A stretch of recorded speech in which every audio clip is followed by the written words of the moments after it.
the line 80%, and really what it was just effort. The Pacers came out ready to play and jumped all over the Cavs right away, and the Cavs just did not meet their energy, did not meet their efficiency. They look like, I don't know, that they were lost or they had more time, or maybe this series they think it's going to be 9 games or 11 games instead of 7 games. But right now, Kiana, down 3-1 to the Pacers, going back to Cleveland, not knowing what the status is of Donovan Mitchell, who didn't play in the second half with that ankle injury. If you're the Pacers, this is a horrendous showing, and this is the worst case scenario for them. Absolutely. And then you think about it, this Cavs team had the highest offensive rating in the NBA, and to be limited the way they were in this game, is that more so a credit to Indy, or was this just not the night for Cleveland? Yeah, since January 1, the Pacers have been playing really good basketball. Only 3 teams in the NBA had better records than them: Oklahoma City, Boston, and the Cavs. And Pacers have figured out their defense, but this was just the Cavs really not showing up in this. And it's kind of staggering. It's shocking, frankly. They had 64 wins this season. They're the best team in the Eastern Conference all season long. The only team that had a better record than them was Oklahoma City. As you mentioned, they had the best offense in the NBA all year long. Well, tonight, it was the Pacers. And in this series, it was the Pacers who looks like they have the better offense. The Cavs also had a top 10 defense, Kiana. They have 2 guys in Donovan Mitchell and Evan Mobley who are going to make all NBA. They have the defensive player in the year in Donovan Mitchell. They have the coach of the year in Kenny Atkinson, and they are 1 more loss away from starting their summer.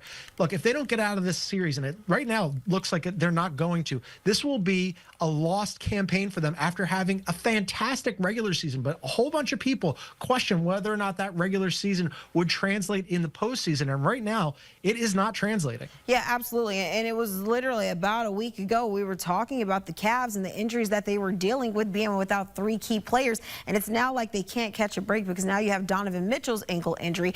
You can't necessarily blame the loss on that, because they did trail by 40 before that injury, but what does maybe that do to the psyche of this team? Because now you have your backs against the wall, you're heading into your elimination game, your star is dealing with an injury, and you have all of these variables.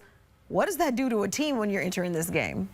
Can't help, right? Definitely doesn't help. Yeah, the injuries were definitely a thing. They didn't have Darius Garland in games 1 and 2. Evan Mobley and DeAndre Hunter went out in game 2, but all of them came back. Mobley, Garland, and DeAndre Hunter came back for game 3, and Mobley was fantastic in game 3.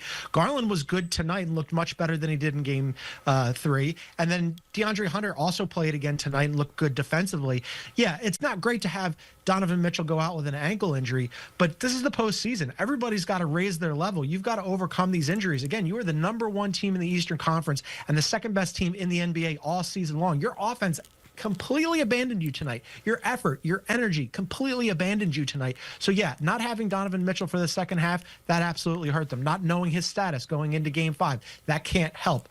But this season came down to more than just injuries and Donovan Mitchell going. Donovan Mitchell was fantastic during these playoffs and did everything he possibly could to buoy the Cavs. Now the Cavs got to pick him up. Yeah, absolutely. And the Cavs are also probably going to need all hands on deck as they are facing elimination in that game set for Tuesday.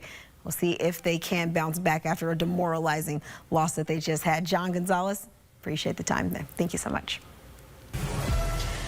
Well, it doesn't happen very often, but it has happened. 1 seed to complete the 3-1 series comeback in NBA playoff history. Well, the Cavs have done it before, if you remember back in 2016. Well, they were one of the last teams to do it, them and the Warriors back in 2016. Can they do it again? Well, they're going to have to try. That begins Tuesday. Hey, at least it's at home, though. Pictures, descriptions, and accounts. Pacers looking to take the 3-1 lead on the top seed in the East. And the Cavs got hit with a buzzsaw. Indiana. Miles Turner to Obi Toppin. And then Tyrese Halliburton gets it to Toppin. Obi's not missing. Pacers go up by 12 early. Then this moment, Bennedict Mathurin popped DeAndre Hunter in the gut, and Hunter would respond. Watch it here. Mathurin, boom. The shot right to the midsection. Hunter gets a technical foul, but Mathurin gets a flagrant foul too and is ejected from the game. Yeah, gotta think, says DeAndre Hunter. Pacers didn't actually need Bennedict Mathurin on this night.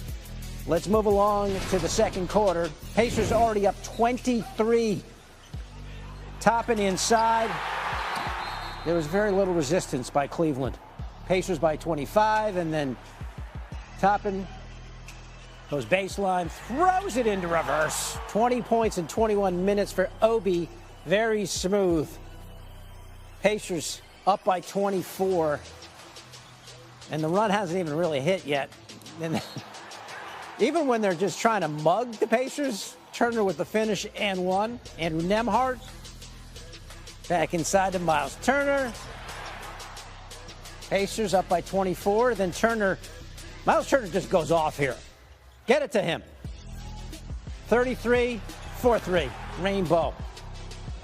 So it's a 8-0 run at this point, and then Halliburton launching. It's 11-0. Oh, it's bad for the Cavaliers. Miles Turner stepping toes behind the line as another three. 14-0 run. Heat check. Miles Turner way outside. Wow. 17 consecutive points by the Pacers. Turner 13 in the second quarter, knocked down all three of his threes. That 40.1-point lead tied for the largest in NBA postseason history. So here's what it looked like at the half. Not only did Indy dominate the scoreboard, they forced Cleveland into 14 turnovers. That's the same amount they had in the entirety of Game 3. The Pacers with 25 assists in half one, the most in any half of any playoff game in the last quarter century. So for all intents and purposes, the game was over at halftime.